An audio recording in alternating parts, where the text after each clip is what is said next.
Okay, question 1. The diagram shows a curve with equation y equals a sine bx plus c, for x is an angle between 0 and 2 pi. A, b, and c are positive constants. State the values of a, b, and c. Okay, so we're just going to call this function f of x. It's just easier to work with. Now, a is the amplitude, the height of this sine function. B will give us the period. At least we'll get the value of b from the period of the function of the graph. And c, we're going to we're going to take a point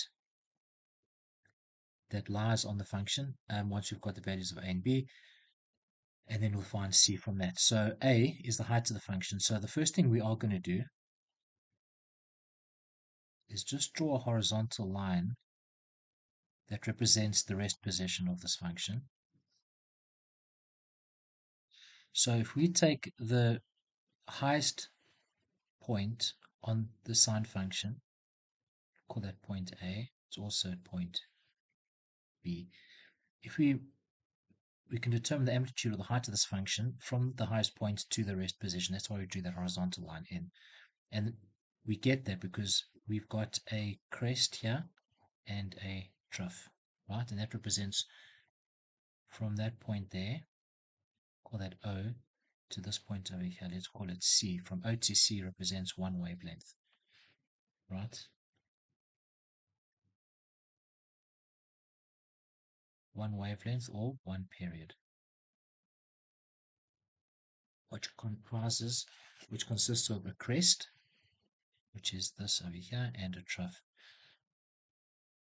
So for that, the height of that function will be that y length between a and the rest position, which is 7 minus 3, that is 4 units. In other words, a is 4.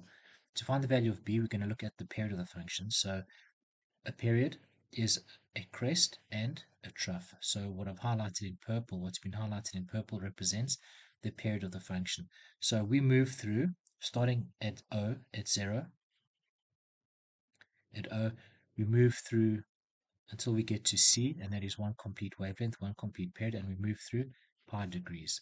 So B is going to be, we're going to get that, first let's write down the period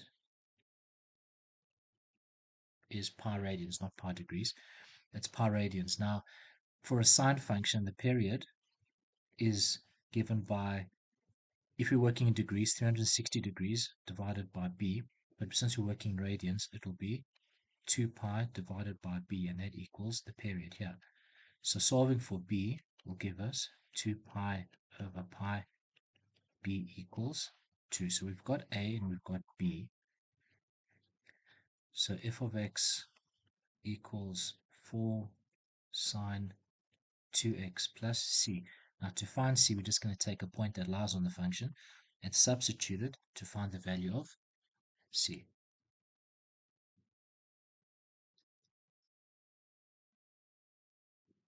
So we can take any point here. Let's just take this point over here. That was b. The x value here is halfway between pi and 3 pi by 2, which is going to be 5 pi by 4. So b is the point 5 pi by 4, 7.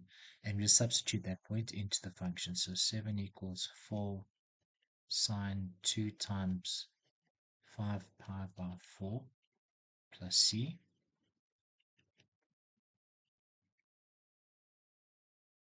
And that'll give us c equals 3. So the function, the sine function, is f of x equals 4 sine 2x plus 3. For each of the values a, b, and c determined above, find the number of solutions in the interval 0 to 2 pi for each of the following equations. A sine bx plus c equals 7 minus x.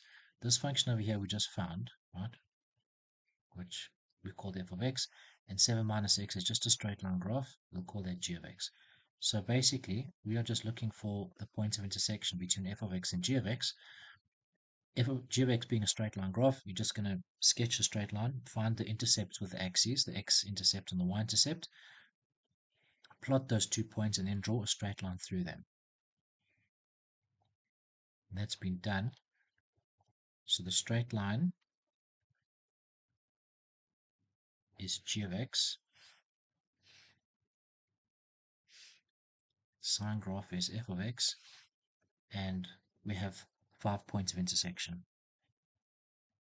1, 2, 3, 4, 5. So we have 5 solutions for this equation. Likewise, find the number of solutions for, again, this is the function f of x, and this function here we'll call h of x. Now h of x is yet another straight line, 2 pi times x minus 1. If we just write that out, 2 pi is just a constant. So 2 pi is just the gradient of the function, minus 2 pi is the y-intercept. So again, just straight, as accurately as possible, sketch the straight line h of x. 2 pi is the gradient. 2 pi is approximately 6.28. So your gradient of this line is approximately 6.3. Your y-intercept is minus 6.3. So this has been sketched. There's the y-intercept over there. And you can clearly see that there's only 1 point of intersection. So the answer to this is just 1. Question 2. The first term of an arithmetic progression is minus 20, and the common difference is 5. Find the sum of the first 20 terms of the progression. Okay, so we have an arithmetic sequence. First term is minus 20, so a is minus 20. The common difference is 5, and we want the sum of the first 20 terms, so n will be 20. So the sum to n terms of an arithmetic sequence is n over 2 times 2a plus d times n minus 1. The sum to 20 terms is therefore 20 over 2, 2 times minus 20, plus 5 times n minus 1. 20 minus 1 is 19, and that equals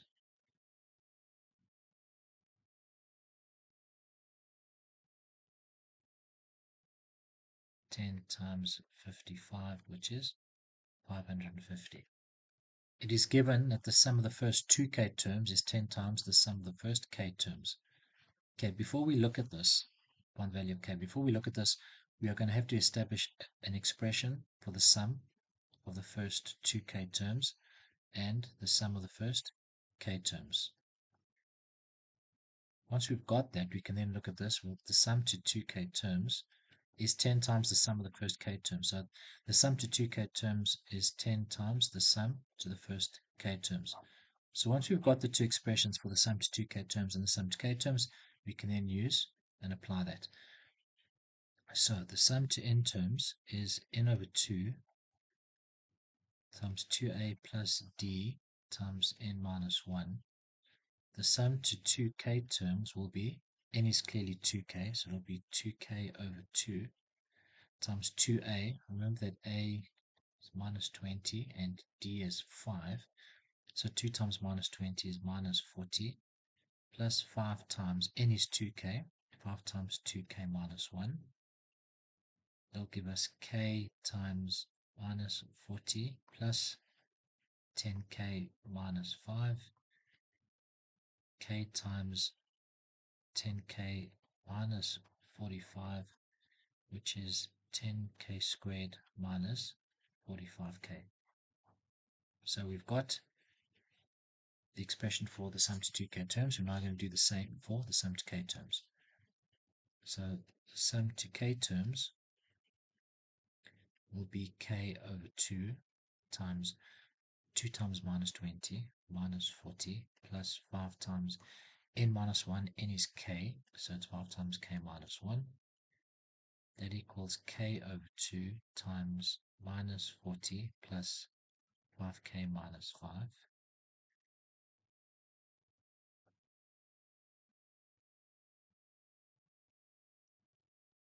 So that'll be 5k squared over 2 minus 45k over 2. We now have an expression for the sum to k terms.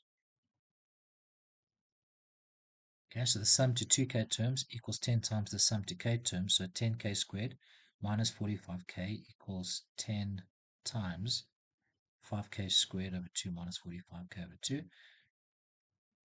10k squared minus 45k equals, just bringing the 10 into the brackets, we will have 10 divided by 2 is 5, 5 times 5 is 25, 25k squared minus 5 times 45 will be 225, so minus 225k.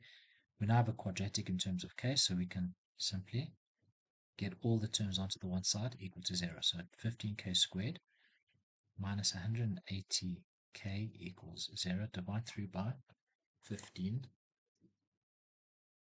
K squared minus 12k equals 0. K times k minus 12 equals 0. K equals 0, or k equals 12. K cannot be 0 because k represents the number of terms of a sequence. So it can't be 0. So the value of k is 12. Question 3. The equation of a curve is y equals 2x squared minus 3. 2 points A and B with x coordinates 2 and 2 plus h respectively line the curve. Find and simplify an expression for the gradient of the chord AB in terms of h. Okay, so we're going to call this function f of x just because it's easier to work with. So f of x equals 2x squared minus 3. A is the point 2, y1. B is the point 2 plus h, y2. Now to find the y coordinates of A and B, we're going to substitute their respective x coordinates into f of x. So first we're going to find f of 2, which is 2 times 2 squared minus 3. 8 minus 3 is 5, so A is the point 2, 5. Likewise, f of 2 plus h will be 2 times 2 plus h all squared minus 3. We'll just multiply that out. 2 times 4 plus 4h plus h squared minus 3. 8 plus 8h plus 2h squared minus 3. So that's 2h squared plus 8h plus 5. So B is the point 2 plus h, 2h squared plus 8h plus 5.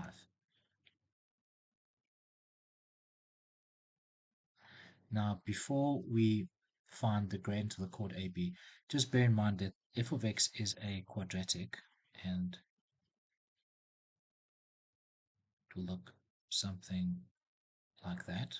No, we don't care too much about anything other than its shape and what it looks like. A and B lie on this curve, so 2, 5, A will be somewhere there. We don't know what 2 plus h is, right? But regardless, wherever B may be, if we just join A to B now, right, that would be a secant of that curve. So the gradient of AB would be an average gradient, right? If point B had to move towards point A, then the gradient of AB would approach the gradient of a tangent at A. So we're looking for an average gradient here. So another way of looking at this whole thing is to consider f prime x, which represents the average gradient of a curve, right? Which equals f of x plus h minus f of x over h, essentially y2 minus y1 over x2 minus x1. So the average gradient of AB is going to be f of 2 plus h minus f of 2, the y values. So this is f of 2 plus h, and 5 is f of 2, over h, and h represents the difference in y in x value. So it's 2 plus h minus 2. So they'll just be over h. We've got the expression for f of 2 plus h, which is 2h squared plus 8h plus 5, and f of 2 is 5, and that is over h. We simplify that, we have 2h squared plus 8h over h, take out a common factor of h, and that gives us 2h plus 8. This represents the average gradient of AB, which is better written as 2 times h plus 4. They did ask to simplify the expression, so we're going to factorize that. So the average gradient of AB is 2 times h plus 4.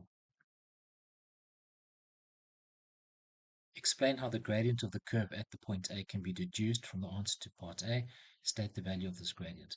Okay, so we're just going to sketch f of x. We'll just plot point A, 2, 5. Explain how the gradient of the curve at point A can be deduced from answer to part A. So B, again, doesn't matter where we're going to put B, right? If we just draw a straight line between, we connect A to B, that represents a secant. AB is a secant, right? As B approaches A, the gradient of AB will the gradient of that secant line will approach the gradient of the tangent to A. Again, that's where the whole concept of the average gradient of a curve comes from. So essentially what we did is we're taking f of x, which was 2x squared minus 3. When we differentiate this function, we'll get f prime x equals 4x. At A, the value of that gradient will be 4 times 2, which is 8. Now, f prime x, the average gradient we established was 2 times h plus 4, or 2h plus 8. Now, from first principles, the average gradient is given by the limit as h approaches 0 of f of x plus h minus f of x over h. This expression that we had reduced, simplified to 2h plus 8. That was the average gradient of the secant line AB. So when h approaches 0, this term 2h will be 0 and we'll be left with 8. This 8 represents f prime 2, which is what we have shown over here. So that's the value of the gradient 8, and it represents the gradient of the tangent to the curve at A. Question 4. Find the term independent of x in the expansion of each of the following. The first one is x plus 3 over x squared to the power of 6. Okay, so we are going to expand this completely.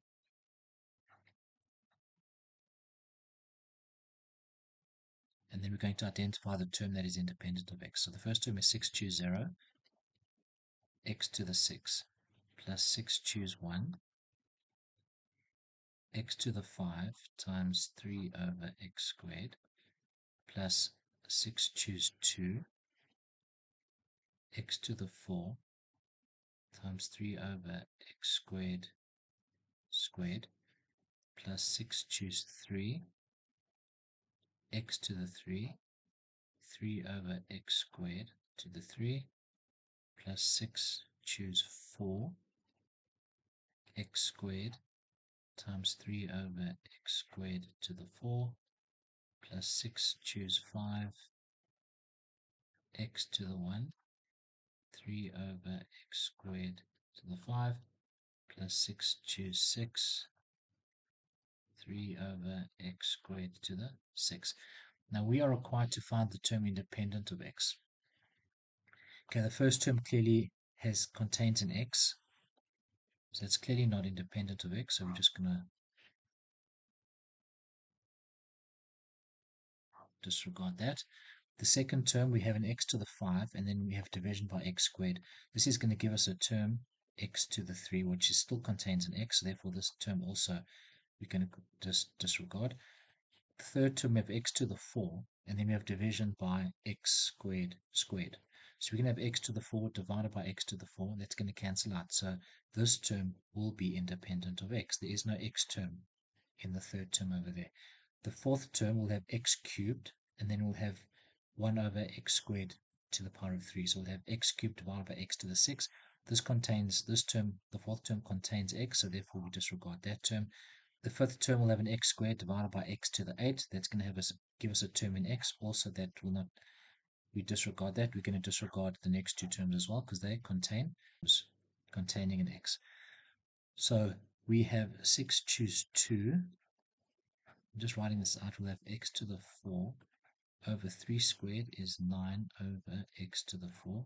Okay, those x to the 4 terms cancel. 6 choose 2 is 6 times 5 over 2 times 1 and then times 9. So 30 over 2 is 15 times 9 is 135. We need to do the same with this product. So we need to find the term independent of x from the multiplication of these binomials. So 4x to the 3 minus 5. Now we're not going to write out, we just determined the expansion for x plus 3 over x squared to the power of 6. We're not going to write out every single one of those terms. Remember, we're just going to go back to the expansion. Okay, looking at this expansion, we just want the term that, remember, we are dealing with, over here, we're looking for a term independent of x. So if we just look at x cubed, we need to look at the expansion of the first binomial such that when we multiply that x cubed, we are going to get a term independent of x. So the first term won't help us. The second term won't help us because we had an x cubed here. This term is still going to be relevant. We're just going to mark that for now. The fourth term, 6 choose 3 x cubed times 3 over x squared cubed. This gave us division by x cubed, which is going to be useful because we have an x cubed term over here. The next term gave us 1 over x to the 5. That's not going to help us because when you multiply by x cubed, we're going to get 1 over x squared. Still have a term in x.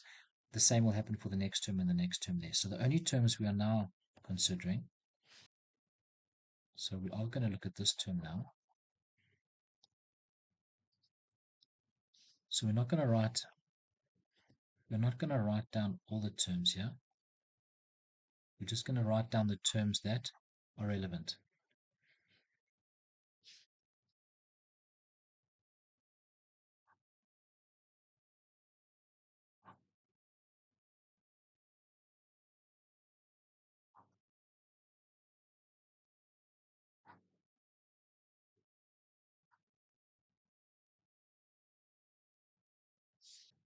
Six choose 3 times 27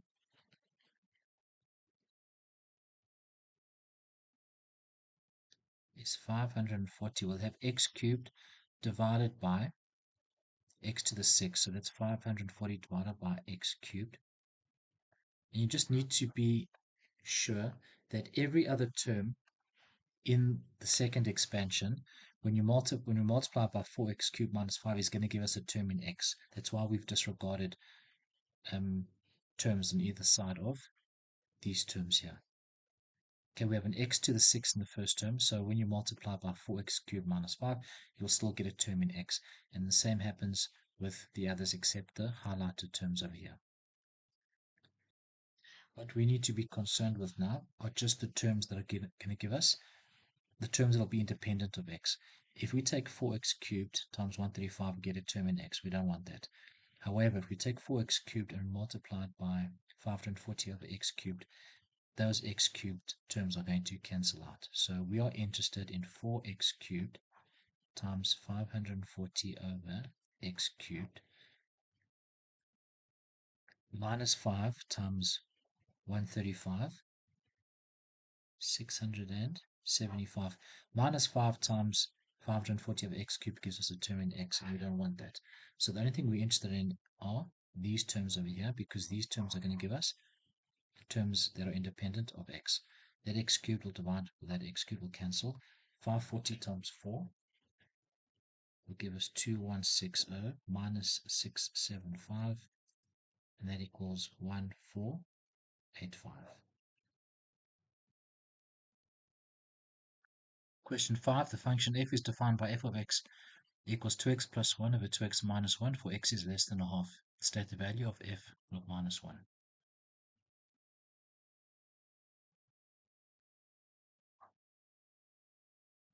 Okay, so that's pretty straightforward. We just substitute x equals -1 to the expression 2 times -1 plus 1 over 2 times -1 minus 1. There'll be -1 over -3, which is a third. Next, we're required to sketch the inverse of f. Find any number of points, at least 3 points, that lie on the function f of x. We can use this point here, 0, -1. There aren't really nice, neat integer values for anything else. So you're just going to have to just use your discretion, your judgment, and plot the inverse points. And that'll give us this function over here. F of x equals 2x plus 1 over 2x minus 1. The inverse function, f to the minus 1x, x equals 2y plus 1 over 2y minus 1. And when you make we cannot leave it in this form, so to make y the subject, I'll multiply both sides by 2y minus 1, and then multiply out and get all the y terms together. So 2xy minus x equals 2y plus 1. 2xy minus 2y equals x plus 1. Factor out a y. So y equals x plus 1 over 2x minus 2. So f to the minus 1x, the inverse relation, is given by x plus 1 over 2 times x minus 1. So we actually found an expression for f to the minus 1 for the inverse of f. It doesn't matter, we can do it again. So f of x equals 2x plus 1 over 2x minus 1. To find the inverse function, we switch the x and y around. So x equals 2y plus 1 over 2y minus 1. And then we proceed to make y the subject of the formula.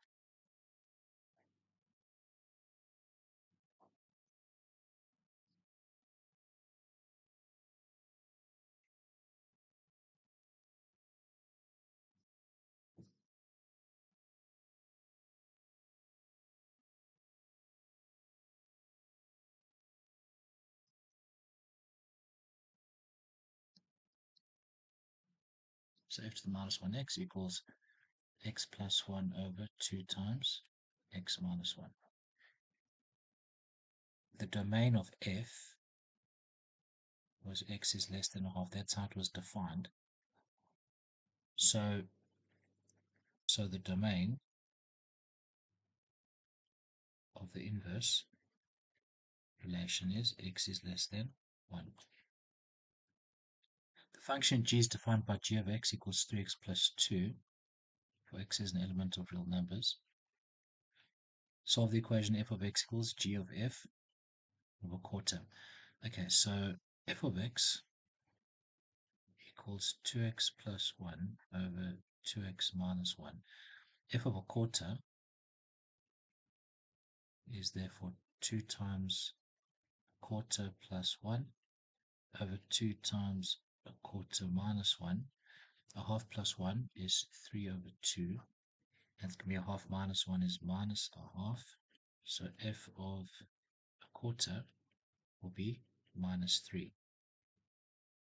G of f of a quarter is therefore g of minus 3, which is 3 times minus 3 plus 2. Minus 9 plus 2 is minus 7. So we're now required to solve the equation f of x equals minus 7.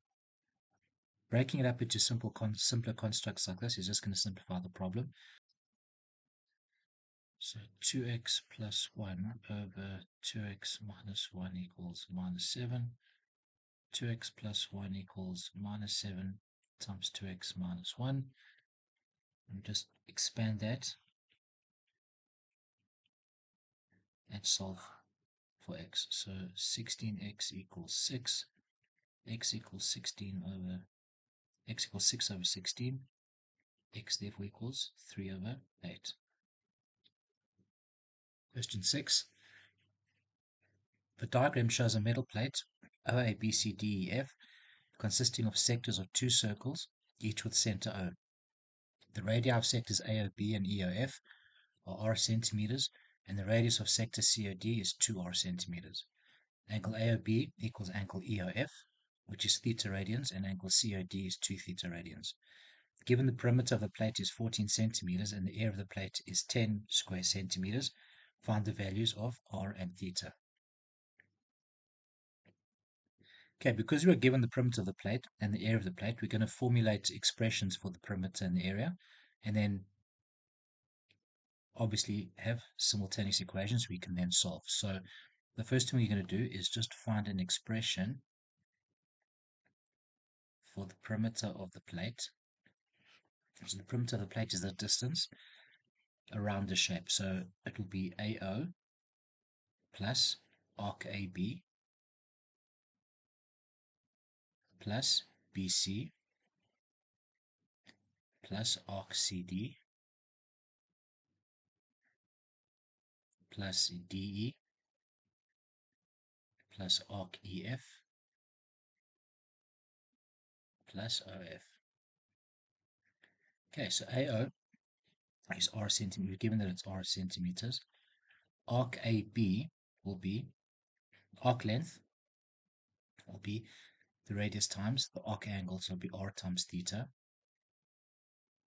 BC will be, because OC is 2r centimeters and OB is r centimeters,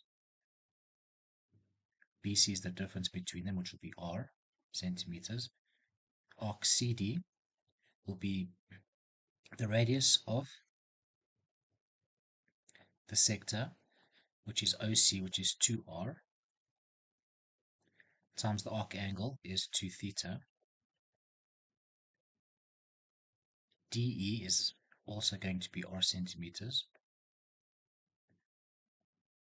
Arc length EF will be r times theta, and OF equals r. So we can just clean that all up. We'll have r plus r plus r plus r is 4r. We have r theta plus r theta is 2r theta. We have 4r theta here, so this will be plus 6r theta. And the perimeter of the plate that told us is 14. So there's our first equation that relates r to theta. We do likewise for the area of the plate. So the area of the plate will be the area of sector 1, AOB,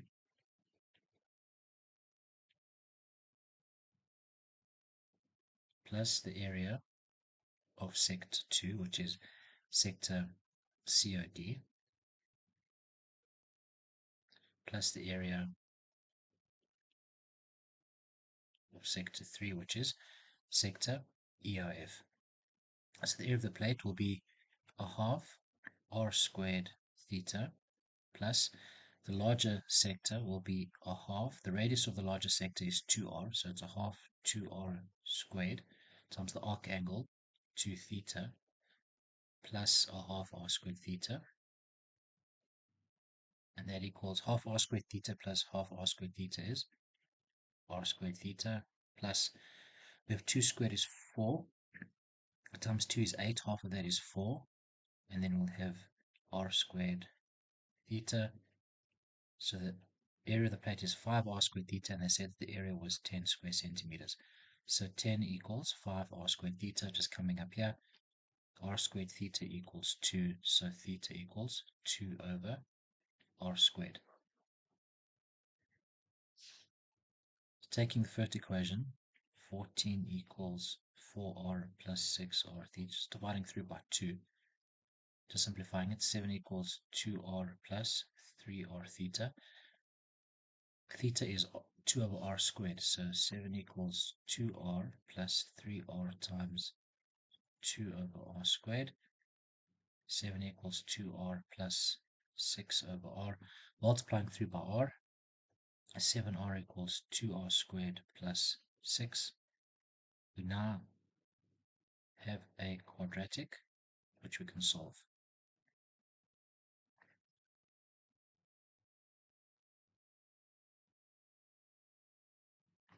So r equals 3 over 2 or r equals 2. Now they said that r must be greater than 3 over 2, so clearly r equals 3 over 2 is not applicable, so r equals 2. And then theta equals 2 over 2 squared. 2 over 4 theta is a half, or 0.5 radians. Question 7. By expressing minus 2x squared plus 8x plus 11 in the form minus a times x minus b all squared plus c, find the coordinates of the vertex of the graph with this equation. Okay, there's a couple of ways we can go about doing this. We can either complete the square and get it into, this is turning point form here, and the form given to us is standard form. So we can either take the quadratic in standard form, complete the square, and get it into turning point form, and from there we can get the turning point. Remember the turning point form is y equals a times x minus p all squared plus q, and the turning point is given by pq in this form, right? Don't worry about the minus a, it's just the coefficient. But this is the general form, y equals a times x minus p all squared plus q.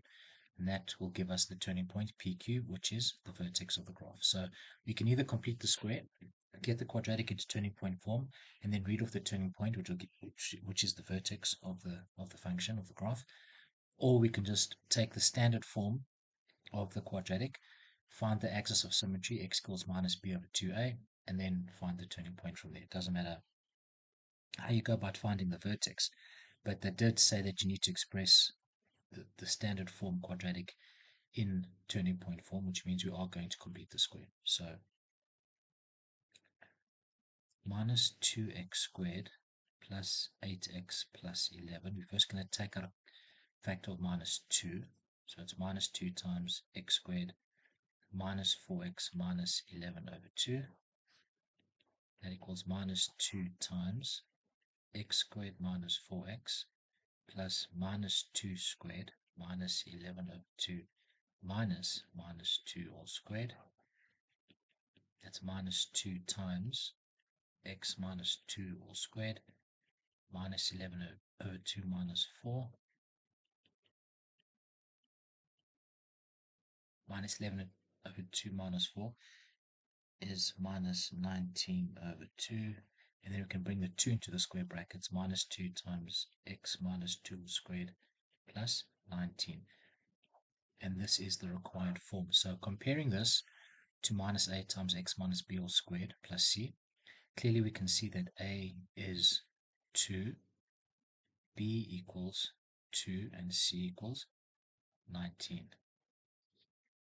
Now from this over here, the turning point or the vertex is the point 2, 19.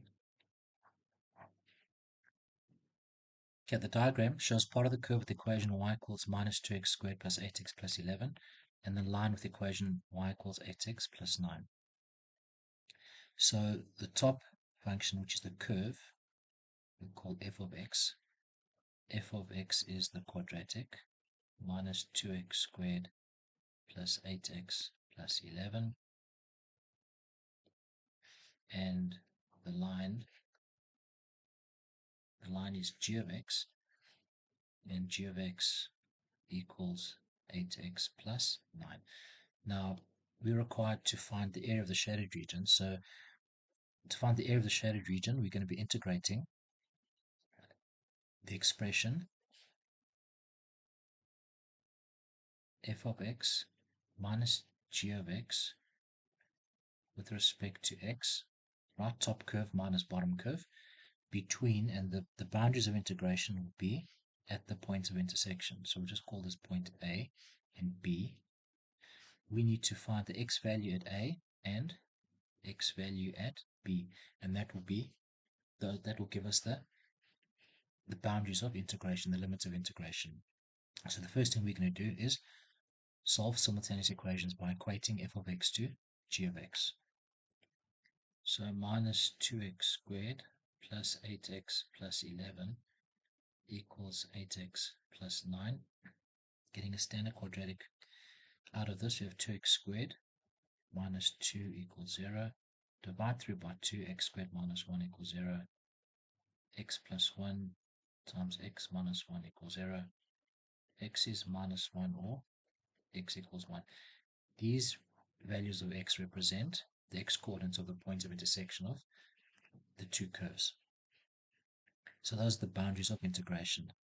So we are now going to integrate between minus 1, x equals minus 1 and x equals 1. We're going to integrate the expression f of x minus g of x with respect to x. Before integrating, we're going to simplify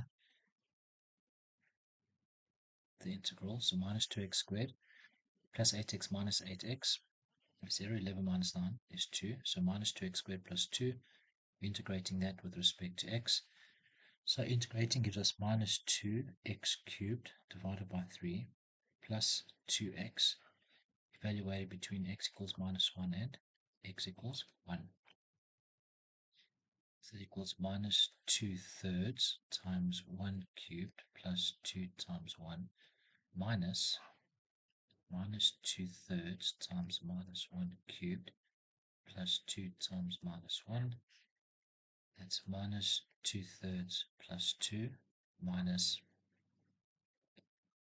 2/3 minus 2. That's minus 4/3 plus 4, which is 8/3, and that is the area of shaded region. Question 8. The equation of a circle is given by x squared plus y squared plus px plus 2y plus q equals 0, where p and q are constants. Express the equation of the circle in the form x minus a all squared plus y minus b all squared equals r squared, where a is to be given in terms of p and r squared is to be given in terms of p and q. Okay, so we're first going to write this as x squared plus px plus y squared plus 2y plus q equals 0. We now are going to complete the square for both x and y. So x squared plus px plus p over 2 squared plus y squared plus 2y plus 1 squared equals, just taking the q across because it's a constant, equals minus q plus p over 2 all squared plus 1 squared. The first three terms give us the quadratic x plus p over 2 all squared. The second quadratic gives us y plus 1 all squared equals minus q plus p squared over 4 plus 1. We're going to tidy up the right hand side.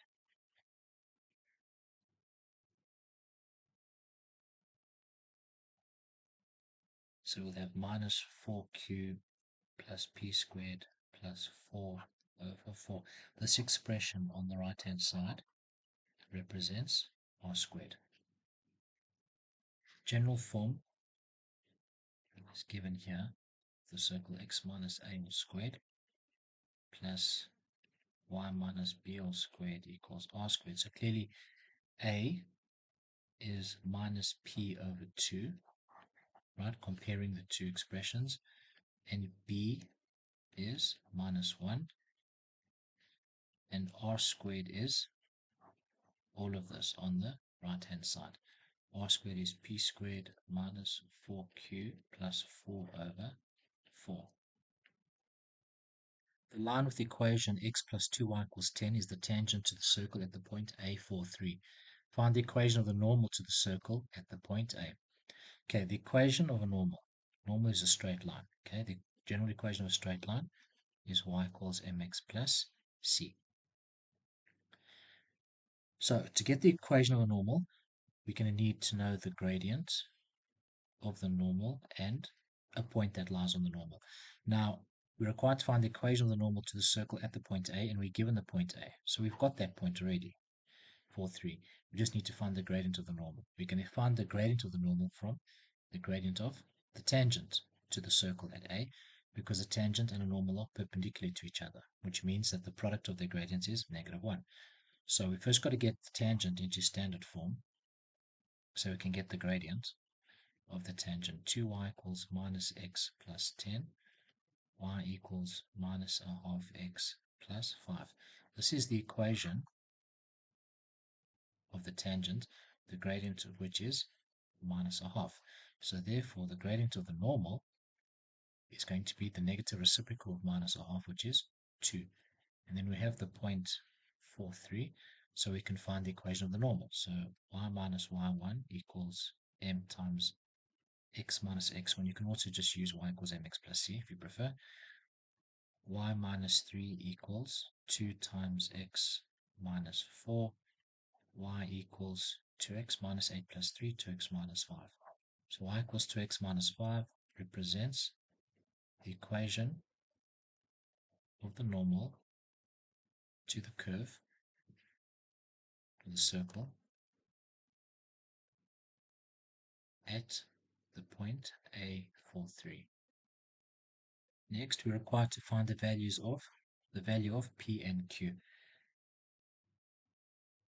The equation of the circle is given by x plus p over 2 all squared plus y plus 1 all squared equals minus 4q plus p squared plus 4 all over 4. Okay, that looks really, really messy and complex. To find the value of P and Q, we're going to need simultaneous equations. We're going to need two equations to work with. Now, we don't know the equation of the circle, so we don't know where to draw the axes, and it doesn't really matter. Let's just draw the axes. 4, 3 would be somewhere in the first quadrant, right? Now, we have a tangent to the circle at A. Part of the question, we were required to find the equation of the normal to the circle at the point A. Let's draw a normal to the circle through the point A.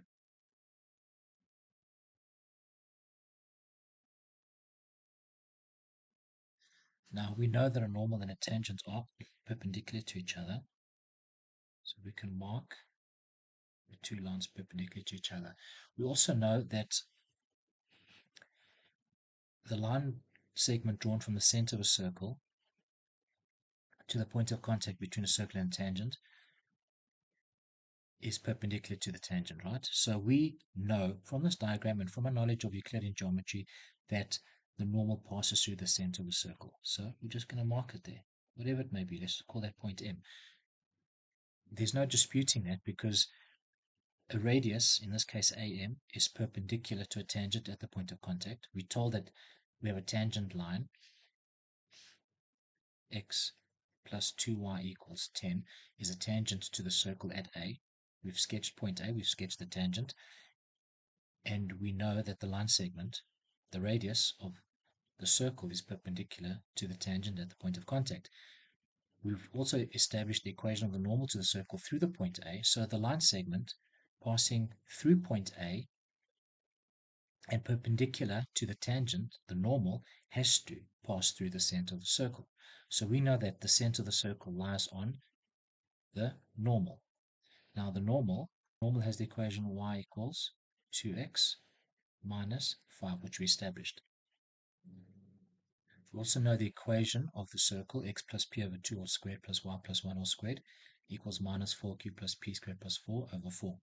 So the center of the circle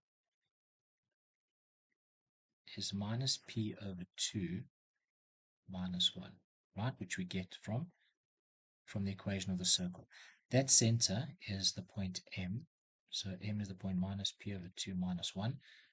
This point M lies on the normal. So we're going to substitute the x and the y coordinate of point M into the normal. So minus 1 equals 2 times minus p over 2 minus 5. Minus 1 equals minus p minus 5. P equals minus 4. So M is the point minus p over 2 minus 1. M is the point minus minus 4 over 2, which is going to be 2 minus 1. Doesn't matter that M looks like it's in the first quadrant. That's how we just drew the axes. It's totally irrelevant. What was important here was to was to get an idea how to start the problem by drawing in the tangent line, the normal line, and the fact that the normal line passes through the center of the circle. Where the circle lies in which quadrant, where the center is not relevant to the problem. Now we have an expression here for r squared.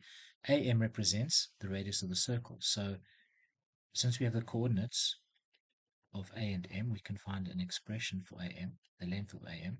So it's the square root of x2 minus x1 squared plus y2 minus y1 all squared equals the square root of 2 minus 4 all squared plus minus 1 minus 3 all squared. So AM equals the square root of 20. So r equals the square root of 20, which means if you square that, r squared equals 20. And we have an expression for r squared. So everything on the right hand side here equals 20. So 20 equals minus 4q plus p squared plus 4. Therefore, 80 equals minus 4q plus p squared. P is negative 4 squared plus 4. 80 equals minus 4q plus 16 plus 4 is 20. 4q equals minus 60. So q equals minus 15. Question 9. The equation of a curve is given by y equals a half k squared x squared minus 2kx plus 2. And the equation of a line is given by y equals kx plus p, where k and p are constants, where k is less than 1 but greater than 0. It's given that one of the points of intersection of the curve and the line has coordinates 5 over 2, 1 over 2. Find the value of k and p and find the coordinates of the other point of intersection.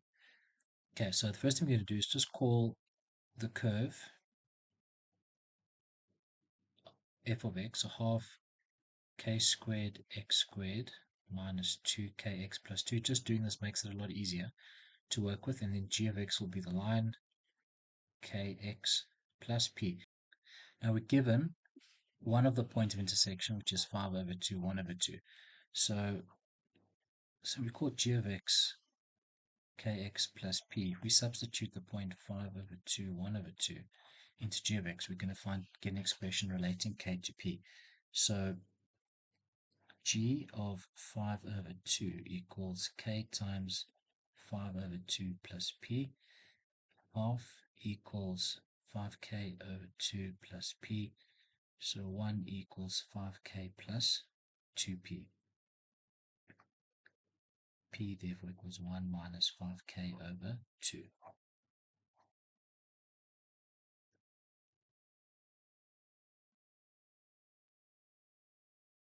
We can do likewise with f of x, which is a half k squared x squared minus 2kx plus 2. Substituting 5 over 2, 1 over 2, f of 5 over 2 is a half k squared times 5 over 2 squared minus 2k times 5 over 2 plus 2. And that means that a half equals, just simplifying this all out, multiplying out, we'll have 25 over 4 times a half, so 25k squared over 8 minus 5k plus 2. Just multiplying through by 8 just to get rid of the denominator means 4 equals 25k squared minus 40k plus 16. 25k squared minus 40k plus 12 equals 0. Okay, factorizing the quadratic, 5k, 5k, 6, 2, minus k equals 6 over 5, or k equals 2 over 5. Now we were given that k is a value between 0 and 1. 6 over 5 is 1.2, which is greater than 1, so that's not applicable. So the value of k is 2/5. And we can then substitute this value into this equation over here. So p equals 1 minus 5 times 2 over 5 over 2 that's going to be 1 minus 2 over 2. P is minus a half. Okay, so now that we know that P is minus a half and K is 2 over 5, we're going to substitute these values into the functions. So f of x equals a half K squared, which is a half times 2 over 5 squared x squared, minus 2kx, so it's 2 times 2 over 5x plus 2. That equals 2 squared. 4 over 2, that's going to be 2 and over 5 squared. So 2 over 25x squared minus 4 over 5x plus 2. This is the function f of x. And g of x equals kx plus p, which is 2/5 x minus a half. That is g of x. Now, to find points of intersection, we equate the two functions. One of the points of intersection is 5 over 2, 1 over 2. We're going to get to that once we've equated f of x to g of x. So 2 over 25x squared minus 6 over 5x plus 2 plus a half. 2 and a half, that's going to be 5 over 2 equals 0. Just finding an LCD of 50, just to remove the denominators here, we'll have 4x squared minus 60x plus 125 equals 0. Can factorize that.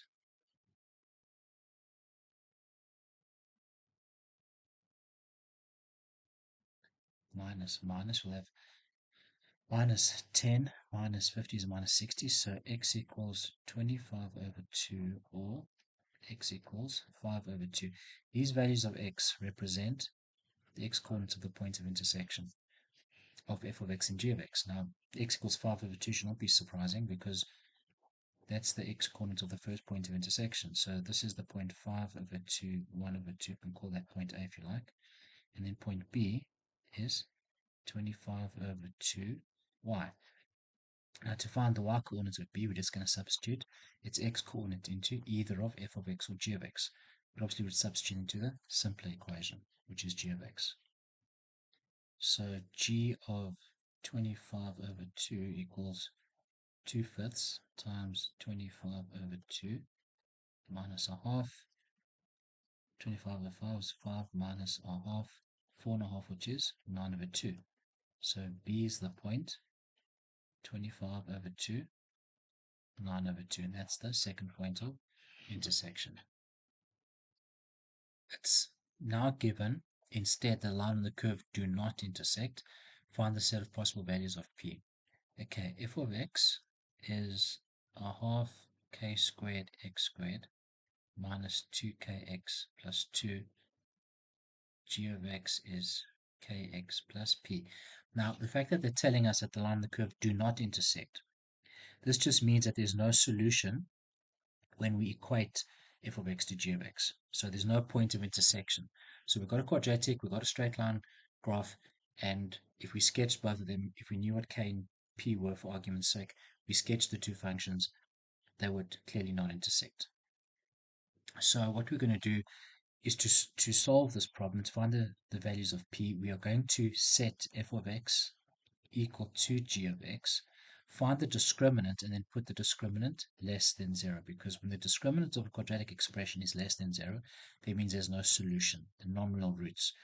Graphically, that means there are no points of intersection. So we are going to put a half k squared x squared minus 2kx plus 2 equal to kx plus p.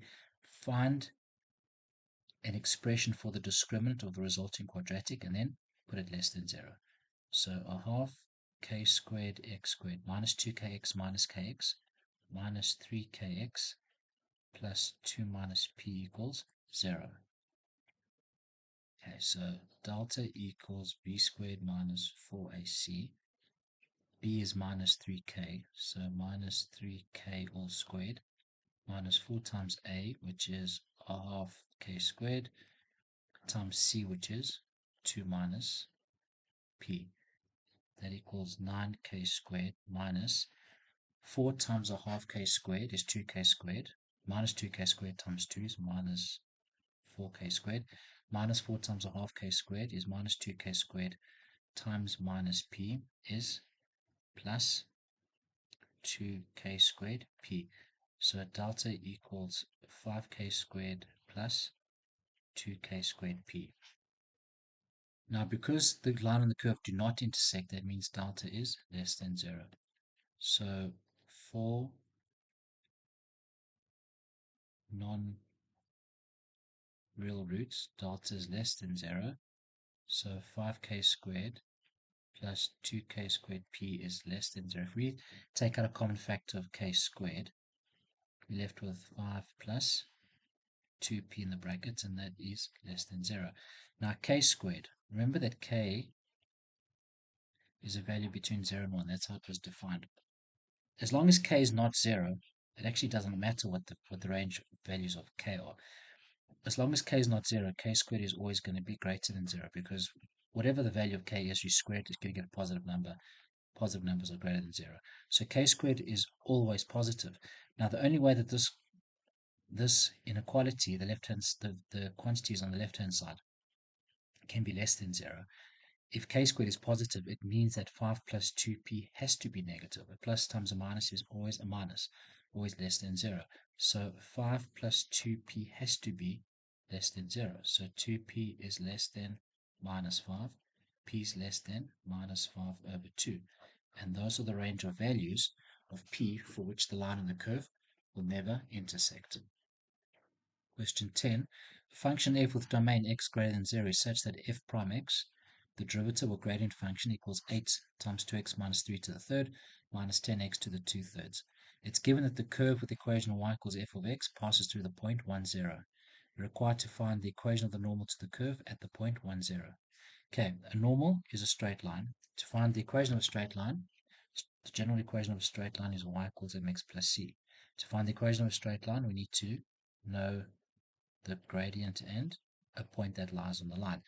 We are asked to find the equation of the normal to the curve at the point 1, 0. So we are given the point, so we don't have to work that out. We just need to find the gradient of the normal. To find the gradient of a normal, we first have to find the gradient of a tangent to the curve. A normal and a tangent are perpendicular to each other, which means that the product of their gradients is equal to -1. So the first thing we have to do is find the gradient of the tangent to the curve, which is given by f prime x. F prime x represents the gradient of a tangent to a curve. That equals 8 times 2x minus 3 to the third minus 10x to the 2/3. This expression here represents the gradient of a tangent to the curve. Now, to find the value of a gradient of the tangent to the curve, okay, at this particular point 1, 0, where x equals 1, basically when we find f prime 1, that is the gradient of the tangent to the curve at the point 1, 0. So f prime 1 equals 8 times 2 times 1 minus 3 is going to be minus 1 to the third minus 10 times 1 to the 2/3. That'll be 8 times minus 1 minus 8 minus 10, which is minus 18. Minus 18 is the gradient of the tangent to f at the point 1, 0. So at the point 1, 0, the gradient of the normal to the curve will be the negative reciprocal of minus 18. It will be 1 over 18. And we want to find the equation of the normal to the curve at the point 1, 0. So we are given the point 1, 0. We have the gradient of the normal. We can now determine the equation of the normal. So y minus y1 equals m times x minus x1. You can also use y equals mx plus c if you prefer. This is much quicker. Y minus y1 equals m times x minus x1.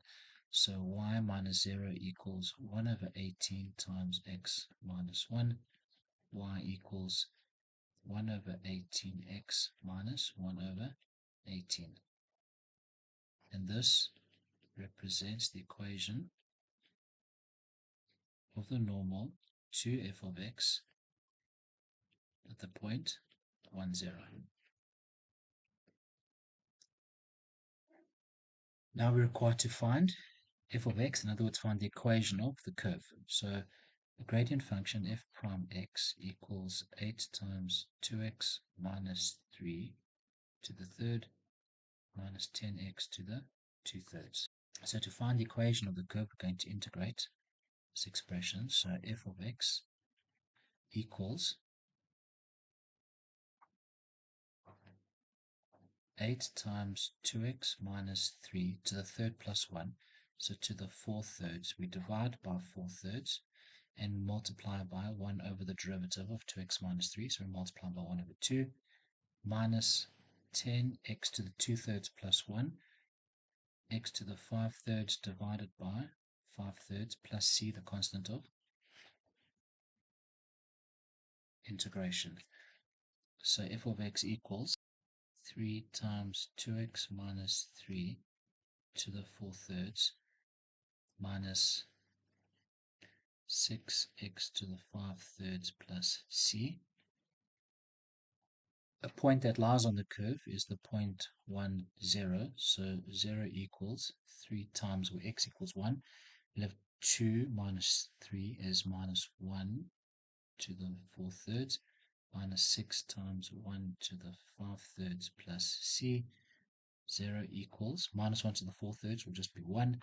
It's going to be 3 minus 6 plus c.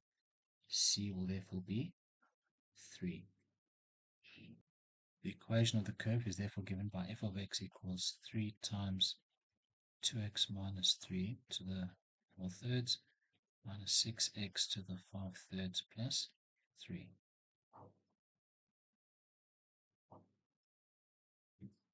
It's given that the equation f prime x equals 0 can be expressed in the form 125x squared minus 128x plus 192 equals 0.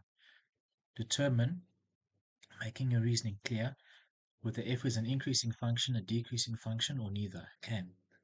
What we know by being told that f prime x equals 0. F prime x equals 0 for stationary points. Right? Whenever we are looking for stationary points, we take the derivative function and equate it to 0. The fact that we're given that f prime x, which is 8 times 2x minus 3 to the third minus 10x to the 2/3. When we equate this to 0 and manipulate it, we get this expression here, 125x squared minus 128x plus 192 equals 0. Now, to determine whether a function is increasing or decreasing, we look at the derivative function. If the derivative function is greater than 0, then the function f is increasing, and if the derivative function is less than 0, then the function f is decreasing. So we need to determine the range of values, or we need to determine if f prime x is positive or negative, and once we know that, we can then state whether f is increasing, decreasing, or neither. Now, solving this equation here will give us the x coordinates of the stationary points of f. Now, instead of trying to factorize and solve for x, let's find out if there actually is a solution. We do that by determining the value of the discriminant, delta. So b squared will be minus 128 squared minus 4 times a is 125, c is 192.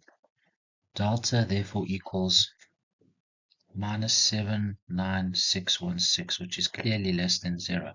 So the fact that delta is less than 0, that means that we have non-real roots. Now, in the context of the problem, we have non-real roots for this quadratic, 125x squared minus 128x plus 192 equals 0.